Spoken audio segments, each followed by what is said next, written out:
Bonjour, je suis Charifer, jeune grenoblois de 31 ans, travailleur actif. Si j'ai décidé de faire cette vidéo aujourd'hui, c'est simplement pour rejoindre le hashtag J'étouffe.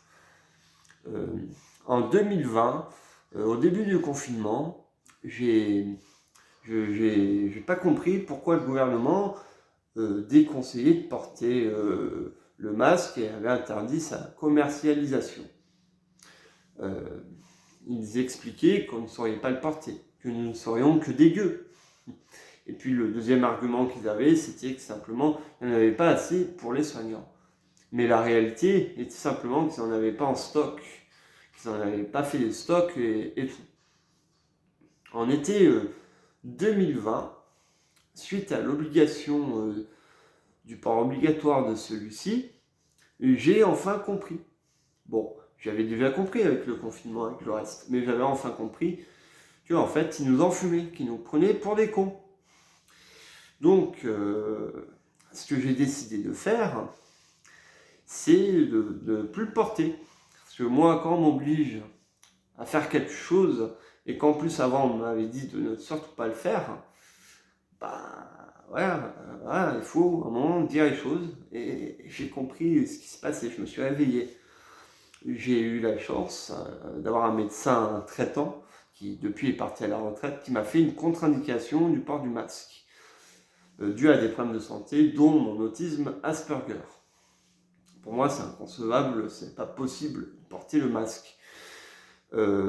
Néanmoins, ce qui s'est passé, c'est que beaucoup de commerces, dont des commerçants, même des gens que je croisais dans des lieux clos, voire dans la rue ou quoi, me harcelaient pour que je porte le masque et refusaient de voir mon attestation que c'était fake. Pareil avec des agents de la gare de la SNCF de Grenoble, ainsi que une contrôleuse et la police ferroviaire qui m'ont harcelé eux aussi et qui m'ont carrément menacé de me mettre 135 € s'ils me renvoyaient sans masque, malgré mon attestation. Ils ne voulaient pas voir que c'était une vraie aussi.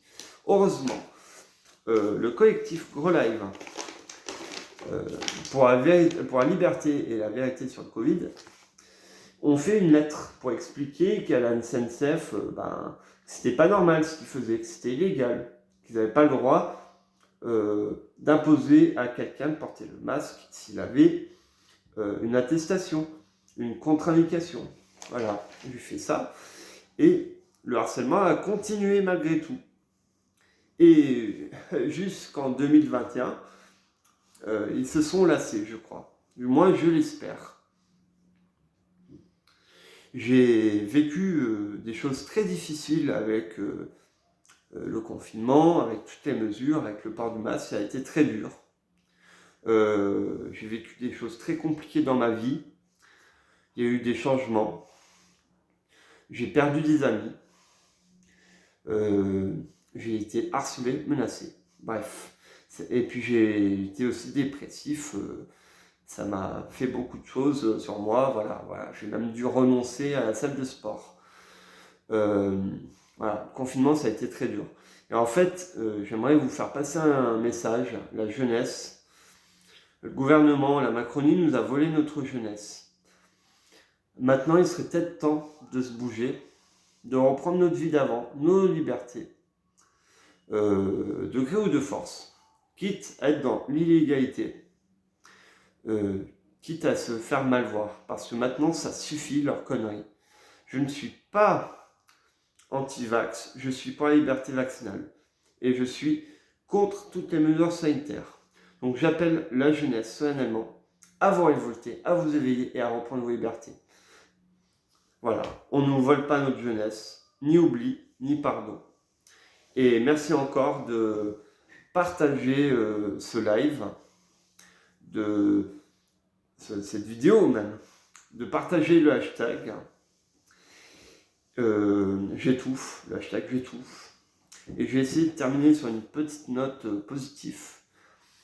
Les contrôleurs de transport en commun ainsi que mon employeur ont compris que le masque, ce n'était pas pour moi et que ce n'était pas utile. Voilà, ils m'ont respecté, ils ont respecté mon choix. Il y a aussi des commerçants qui ont été dans ce cas-là, qui ont respecté mon choix. Et je les en remercie. Voilà. Et si vous voulez me suivre sur Twitter, sur Facebook, vous pouvez. C'est Charifer. Voilà, moi je fais des vidéos, je fais beaucoup d'actions. Je suis gilet jaune, je gère un collectif qui s'appelle la Fratrie des Glaneurs Solidaires contre le bois. Et je suis engagé à GrowLive. Voilà. N'ayez pas peur. Et vivre libre et aimer ou mourir. Merci. On ne lâche rien.